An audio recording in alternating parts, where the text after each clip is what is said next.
अभी पूरा भारतवर्ष एक महापुरुष का अपराध कर रहा है वृंदावन में। उनकी वाणी सब सुनते हैं, उनकी वाणी से कितने लोग जीवन बदलते हैं, लेकिन एक बात का अनर्गल अर्थ निकाल करके सब अपराध कर रहे हैं। लग रहा था कि लोगों में भक्ति बढ़ रही है, लोगों में प्रेम बढ़ रहा है, लोगों में भाव बढ़ रहा है, लेकिन अब सब खत्म होगा। क्यों? क्योंकि एक रसिक का आप अपराध कर रहे हो, आप अपमान कर रहे हो। श्री जी क्षमा नहीं करेंगे। भाई बुरा कब लगता है? जब कोई सच बोल दे। और वे तो सबको बोलते हैं, उनके लिए कोई स्त्री पुरुष अलग अलग नहीं है। वो पुरुषों को भी समझाते हैं, वो बच्चों को भी समझाते हैं, हम कथा वक्ता भी जाते हैं, हमको भी समझाते हैं।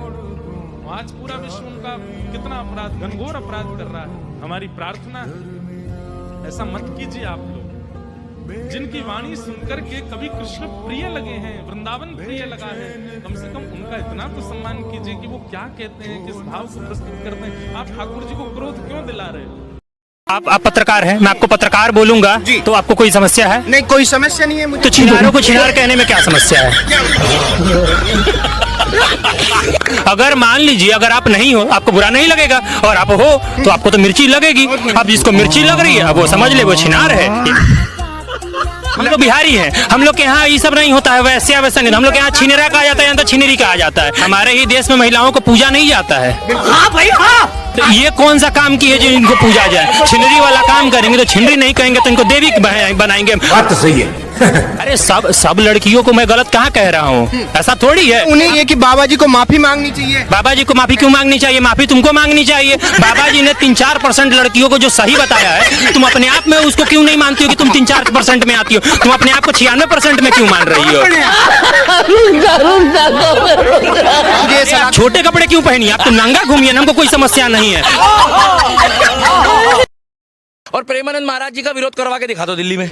क्या कर पाएंगे? क्या बात कर रहे हो यार तुम, बच्चों वाली क्या बातें कर रहे हो तुम हल्के में ले रहे हो प्रेमानंद महाराज जी को, तुम अनुद्धाचार्य जी को हल्के में ले रहे हो। हाँ, वो लोग संत हैं तो हम संत की बात को सुन के शांत हैं। क्या शांत है? संत की बात को सुनकर शांत हैं। अर्जुन दीक्षित को अर्जुन पंडित बनने में 1 मिनट लगेगा।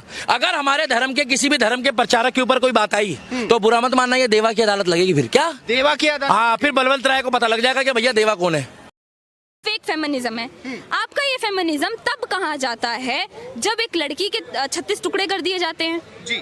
जब नेहा को छत से गिरा के मार दिया जाता है तब आपका फेमिनिज्म कहा जाता है। तब आपके दिमाग में नहीं आता कि हम लड़कियों के लिए सड़क पे उतरे। लेकिन जब लड़कियों के बारे में, कैरेक्टर के बारे में सच्चाई बोल दी जाती है, इन शॉर्ट मैं क्लियर शब्दों में बोलूं तो ऐसी लड़कियों को जब लूज कैरेक्टर बोल दिया जाता है तो बुरा लग जाता है। उसका रीजन ये है कि चोर की दाढ़ी में तिनका। आपने ये बात सुनी? दाढ़ी में तिनका